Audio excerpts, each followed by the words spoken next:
Oke guys, sebelum kita mulai ada baiknya dibantu like video ini, dan bagi yang baru bergabung silahkan tekan dulu tombol subscribe dan aktifkan loncengnya.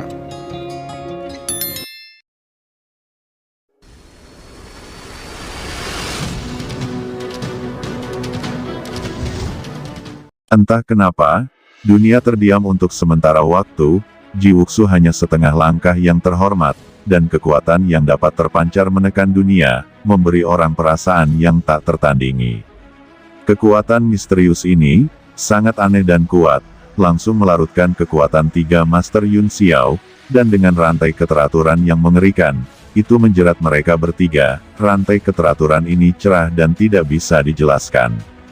Dengan rune aneh, itu membungkus mereka bertiga untuk menutup dunia. Master Sekte Yun Xiao berubah warna dan sedikit ketakutan. Kekuatan macam apa ini? Sangat aneh. Sebelum serangan tiba, itu telah menembus ke dalam tubuh mereka, memberi tubuh mereka rasa dominasi dan kehancuran, seolah-olah dao besar langit dan bumi yang mereka kuasai sedang runtuh dan ditumbangkan pada saat ini. Rantai ketertiban berubah menjadi pelangi, langsung menembus kekuatan pertahanan mereka. Tiga Master Yun Xiao meraung ketakutan di hati mereka dan mencoba yang terbaik untuk melawan. Namun, dalam suara puff, cahaya pelindung tubuh mereka ditembus, dan rantai dewa langsung menembus tubuh mereka, yang terlalu mudah. Master tertinggi dari Sekte Dewa Tertinggi langsung meledak, berlumuran darah. Rantai dewa keteraturan ini menembus tubuhnya dan langsung menghancurkan asal tubuhnya. Semua ini selesai dalam kilatan petir, seolah tidak ada perlawanan. Kemudian pemimpin Sekte Bayangan Darah terjerat oleh rantai keteraturan, dan tubuhnya dengan cepat mengering, ditusuk oleh banyak rantai, asalnya runtuh, dan dihancurkan dalam sekejap mata. Pada akhirnya, hanya Master Sekte Yun Xiao yang masih melawan, tapi dia juga sangat lemah. Dia hanya bisa bertahan sedetik lebih lama dari Master Sekte Dewa Tertinggi dan pemimpin Bayangan Darah, dan tubuhnya roboh, meledak di tempat dengan raungan ketakutan. Tiga Yang Mulia setengah langkah jatuh dalam sekejap. Kata semua orang tercengang. Tapi siapa pria ini? Temperamennya luar biasa. Dalam sekejap, tiga praktisi terbunuh, termasuk Master Sekte Yun Xiao. Siapakah Master Sekte Yun Xiao? Master Sekte Tianyuan, sosok teratas sebenarnya dari pegunungan Tiandang, praktisi terkemuka dunia. Di seluruh alam surga selatan, namanya juga bergengsi, dan pada saat yang sama, Patriark Klan Kelelawar Hantu, pemimpin Sekte Bayangan Darah, dan pemimpin Sekte Dewa Ekstrim juga dipenggal pada saat yang sama. Ini seperti membunuh seekor ayam dan seekor anjing. Pemandangan ini terlalu menakutkan. Terlebih lagi, aura di tubuh Jiwuxu sangat aneh, berdenyut tak dapat dijelaskan, dan mengejutkan, memancarkan gumpalan aura Zun, tetapi semua orang bisa merasakannya. Jiwuxu tidak benar-benar berada di alam Zun, hanya setengah langkah yang mulia. Untuk sementara, master dari semua ras di hutan prasasti pedang terkejut, dan Master Iblis Liger di antara 5 Master Iblis besar juga gemetar, kaget di hatinya, dan berkeringat di tubuhnya. Sedangkan mata Zhuge Rulong muram, dan dia memandangnya dengan dingin, dengan keterkejutan. Dia sekarang sepenuhnya menekan dua harta besar Qin Chen, bawahan ini benar-benar beberapa sampah. Ucap dia berbisik, dia sangat tidak senang, dan pada saat yang sama ketakutan, menatap Jiwuxu. Dia telah merasakan keistimewaan orang ini sebelumnya dan tidak dapat mendeteksi nafas takdirnya. Sekarang, itu membuatnya semakin penasaran, seolah-olah setiap orang-orang ini terhubung dengan pemuda di depannya. Biarkan aku melihat, apa yang istimewa darimu, kata Zhuge Rulong mengambil tindakan dan menatap Jiwuxu. Sambil menekan dua harta besar dan menekan Qin Chen, dia juga bisa membebaskan tangannya. Tanpa sepatah kata pun, dia menekan Jiwuxu.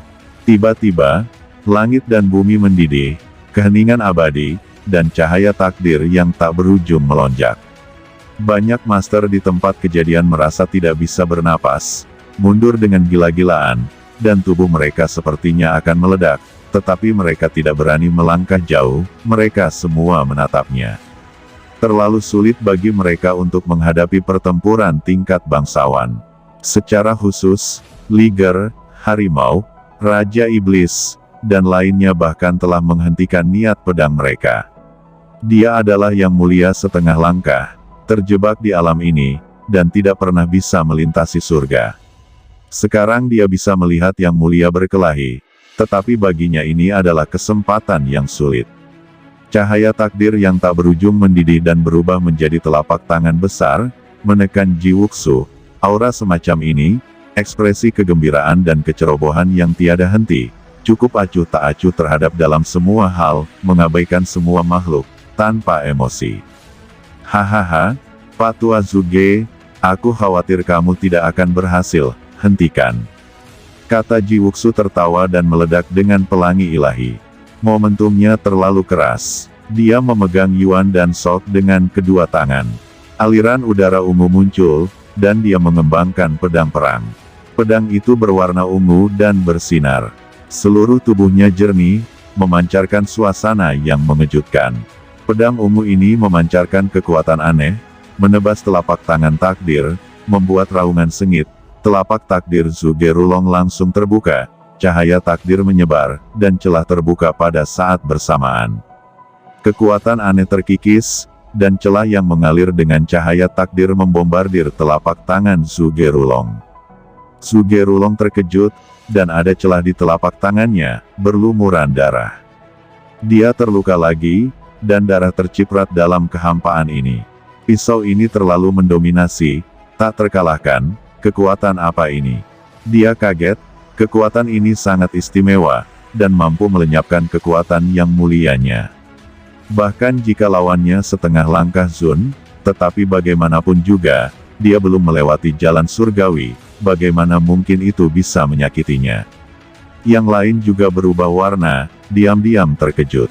Jiruyu, di sisi lain, Qin Chen dan Jiruyu akhirnya bertemu, dan keduanya saling memandang. Dalam hal ini, kedua belah pihak tersedak diam-diam dan mata mereka merah. Ruyu, kenapa kamu ada di sini? Kata Qin Chen senang sekaligus khawatir, seolah-olah dia akan meledak. Selama bertahun-tahun, dia berlama-lama dalam mimpinya dan akhirnya melihat Ruyu. Ini adalah tujuan terpentingnya untuk datang ke alam surga selatan, dan sekarang akhirnya terwujud. Namun, dia juga khawatir, karena pada kesempatan seperti itulah dia mengkhawatirkan keselamatan Juyu. Qin Chen. Jiruyu memeluk Qin Chen dengan ganas.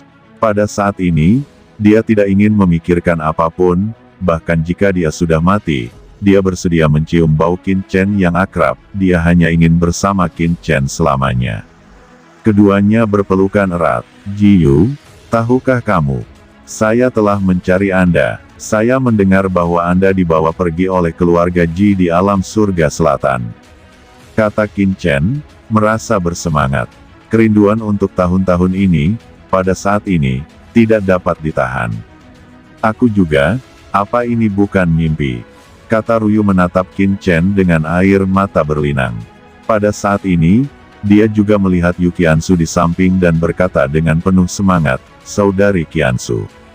Ruyu, aku datang ke alam surga selatan untuk menemukanmu, tapi aku belum pernah menemukan berita tentang keluarga Jimu. Kata Yu Qiansu juga bersemangat, menyapanya, dan meraih tangan Ruyu, dan ketiganya berdiri bersama sambil berpegangan tangan, sangat bersemangat. Saat ini kejutan yang mengerikan melanda, dan cahaya takdir yang tak terbatas naik, dan gelombang gas takdir dengan cepat mendekati Qin Chen. Tuan, hati-hati. King Qiuzi minum sedikit, dan dengan cepat menembak untuk melawan cahaya takdir, tetapi dia juga terbang keluar, memuntahkan darah dari mulutnya, dan sosoknya malu. Ini, gumam Jiruyu melihat wajah cantik King Qiuzi, dengan pesona, dia tidak bisa menahan keheranannya. Mungkinkah dia juga seorang wanita Sao Chen? Qin Chen berkata, dia adalah King Qiuzi, master dari barisan rubah peri berekor 9, yang pernah menyelamatkan Sisi. Kata Qin Chen menjelaskan, ngomong-ngomong, bagaimana dengan Sisi? Kata Jiruyu terkejut dan melihat sekeliling.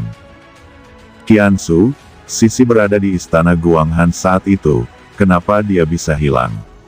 Yu Qiansu menghela nafas, ini cerita yang panjang. Hei, ini tidak ada habisnya. Masih bisakah kalian terus mengobrol dalam situasi saat ini? Saya telah berjuang untuk kalian begitu lama, apakah Anda memiliki rasa etika? Begitu juga kamu, Ji Ruyu, ketika kamu melihat seorang pria, kamu tidak memperhatikan lagi kakekmu ini yang hampir mati. Sebuah keluhan terdengar, dan semua orang buru-buru mengangkat kepala dan melihat Ji Wuxu dan Zhu Gerulong terus bertarung bersama. Saat ini Ji Wuxu ditekan dengan kuat oleh Zhu Gerulong, tapi dia bisa bertahan. Suara ini, wajah ini kenapa begitu familiar? Kata Qin Chen tertegun. Sebelum perhatiannya tertuju pada Ji Ruyu, dia melihat Ji Wuxu saat ini, hatinya sangat bersemangat, dan ada kemungkinan samar bahwa itu akan meningkat. Saudara Wuxu, kata Qin Chen kehilangan suaranya dan berkata tak terkendali. Siapa saudara Anda? Sial? Qin Chen, aku memperlakukanmu sebagai saudara laki-laki, tetapi kamu bahkan menyerap cucu perempuanku. Kata Ji Wuxu mengutuk, tapi tidak apa-apa. Anda teruslah mengobrol dengan cucu saya, dan biarkan saya menghadapi musuh untuk Anda. Sayangnya, saya sangat ceroboh untuk memilih teman. Kata Ji Wuxu, matanya memerah, tidak mampu menahan kegembiraan di hatinya. Qin Chen, dia adalah kakekku Ji Wuxu. Dia pernah ke rumah Ji lebih dari 300 tahun yang lalu. Kata Ji Ruyu, apa ini benar-benar saudaraku Ji Wuxu? Kata Qin Chen bersemangat dan gemetar, tidak bisa menahan kegembiraannya. Hahaha, kawan, aku tahu kamu belum mati. Saya telah mencari Anda selama bertahun-tahun, tetapi saya belum mendengar kabar dari Anda. Kata Qin Chen gemetar, matanya lembab. Aku pergi ke Deat Canyon belum lama ini untuk mengetahui tentangmu. Saudaraku, kamu benar-benar tidak mati. Qin Chen terus berkata dengan penuh semangat. Dia memandang Ji Wuxu, dan dia tidak menyangka akan bertemu Ji Wuxu selama bertahun-tahun di sini. Ji Wuxu sudah setengah langkah Sun. Saat itu, Ji Wuxu adalah jenius pertama dari keluarga Ji dan talenta terbaik dalam seni bela diri. Bakatnya jauh lebih kuat dari Feng Shaoyu. Sekelompok semut, mencari kematian. Teriak Zhu Gerulong sangat marah. Qin Chen dan yang lainnya berbicara seperti ini di depannya, dan mereka tidak menempatkannya sama sekali. Kemarahan di hatinya bisa dibayangkan. Aura Zhu Gerulong berubah, matanya menjadi dingin dan tegas, cahaya takdir mekar di tubuhnya, dan rune rahasia yang padat dipancarkan. Sebuah sungai takdir yang luas keluar dari kehampaan, dengan ledakan, auranya melonjak. Dia bertabrakan dengan pisau ungu yang ditebas Ji Wuxu dengan tangan kosong. Tentu saja dia tidak menyentuh ujung bilahnya, karena pisau ungu itu sangat aneh. Sebaliknya, dia memukul sisi badan pisau. Di antara tangan takdirnya dan pisau ungu, ada pola keteraturan yang padat, semua simbol aturan, tabrakan sengit, dan kekosongan retak. Keduanya bertarung dengan marah. Ji Wuxu mendengus dan mengubah warnanya. Rune takdir yang tak berujung terkikis, seolah-olah menghapusnya dari sungai panjang takdir, memenggalnya dari sumber takdir, dan membiarkannya jatuh ke dunia takdir yang mengerikan. Dengan kekuatan dan momentum, dia mendengus, sosoknya mundur, dan sudut mulutnya dipenuhi darah. Saudaraku yang baik, aku datang. Kata Qin Chen tahu bahwa Ji Wuxu berada dalam kondisi kritis, dan dengan kasar mendesak dua harta karun tertingginya, Xi Xiao Dou Li Gong dan Wan Dao King Jin dan terus gemetar, mencoba melepaskan diri dari penindasan Zhu Gerulong, memancarkan keperkasaan. Pada saat yang sama, banyak api langit di tubuh Qin Chen mengepul dan terkikis. Terlebih lagi, di tubuhnya, ada totem aneh yang samar-samar muncul, yang merupakan kekuatan totem. Pada saat kritis ini, Qin Chen akhirnya mendesak kekuatan totem. Ini adalah kartu Hall Qin Chen, yang tidak dapat digunakan dengan mudah, tetapi saat ini, dia tidak dapat menangani sebanyak itu. Untuk Qiansu, untuk Ruyu, Untuk saudara baiknya Ji Wuxu, untuk Ziyi, Qin Chen melakukan gerakan putus asa. Pada saat ini, Yu Qiansu dan Qing Qiu Ziyi juga bergerak, dan keduanya bergerak bersama, satu merangsang air dari 9 kutub dan yang lainnya merangsang kekuatan pesona. 5 master dikirim bersama. Dalam tabrakan dahsyat, Su Gerulong dikelilingi oleh cahaya takdir, dan kekuatan takdir yang besar menahan serangan beberapa orang. Namun, selama serangan itu, sesosok tiba-tiba merobek cahaya takdir, itu adalah Qin Chen. Kekuatan totem di tubuhnya berkedip, memancarkan aura utama, menyatu dengan aura pedang Qin Chen, dengan kekuatan luar biasa, langsung merobek pertahanan Su Gerulong, dengan dengusan, cahaya pedang yang menakutkan menembus segalanya. Setelah menghunus, kulit Su Gerulong berubah drastis, sosoknya melintas, dan dia segera menghindari tusukan di bahu. Dengan letupan, darah terciprat, Su Gerulong terluka, malu, dan tulang belikatnya tertusuk. Su Gerulong sangat marah, melihat ke bahunya. Seorang guru suci tahap akhir benar-benar melukai dirinya sendiri. Bahkan Qin Chen sendiri terkejut, dia tidak pernah menyangka bahwa kekuatan totem dapat memiliki efek seperti itu, ini sungguh mengerikan.